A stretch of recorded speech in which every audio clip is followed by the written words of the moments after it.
The Yu-Gi-Oh! Trading card game always has players divided in terms of price. Reprints make the game much more accessible, but there are always players who prefer playing with the original prints of cards, regardless of the price difference.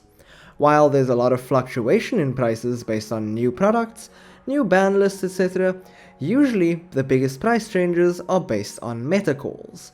Older formats like GOAT format are a lot more accessible to new players because of the more limited card pool and the fact that there's no new ban list or new products to spike prices. However, finding original print cards for GOAT format can be really expensive, since those prints are almost 20 years old at this point, and the amount of well-preserved cards is not as high as you'd like them to be. I mean, we all remember Playground Yu-Gi-Oh! And how low those standards were, so it's no wonder that most cards are moderately played at best. Well, that means it can actually be quite expensive to build a GOAT deck using only original prints.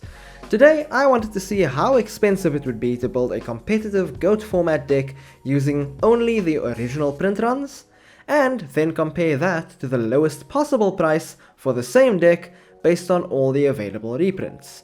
If you like the video, make sure to leave a like, comment what you'd like to see next, and subscribe for more content like this. So to do this, I went on goatformat.com, found the winning list from the GOAT Format World Championships in 2020, which was played by Ricardo Larry and which looks like this. It's a solid Chaos Turbo list, running all the cards one would expect to see in a GOAT format list. There are a few cards common in GOAT not seen in the list, such as Metamorphosis, Tribe Infecting Virus, Exiled Force, and Scapegoat, but overall I think this list is running enough of the most common cards to be a good representative of them. So I hopped on TCG Player and individually added each card to my cart, using only near mint copies from the original set release and only with sellers with over 5,000 sales to ensure quality of seller. I used both unlimited and first edition prints to avoid the cost being too excessive, and then went with the cheapest listing fitting all these criteria. Eventually, after adding all 40 cards to my deck, it cost around $750 for the complete main deck. I wasn't too surprised. That's around the price that you'd pay for a high rarity meta deck in today's meta. So after figuring out how much it cost to play all these cards in their original printings, I wanted to see how much it would cost to build the cheapest version of that same deck. So I went back to TCG Player, found each card again, this time sorting from cheapest to most expensive in sets, picking the cheapest set, and used the same criteria I did for the original print runs.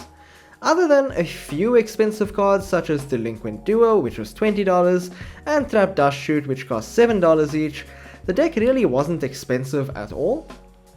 And honestly, these cards were expensive because, given how early they were banned, they never really had many reprints. Building the entire deck cost just under $69, nice, for exactly the same quantities.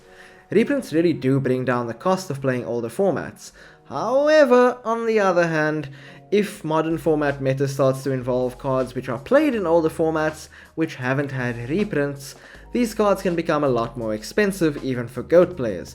Rescue Cat before it got reprinted.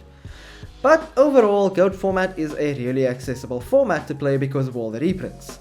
If you do want to bling out your deck with higher rarities or use the original print copies, it can be more expensive, but that's by your own choice and not determined by the fact that you want to play the format.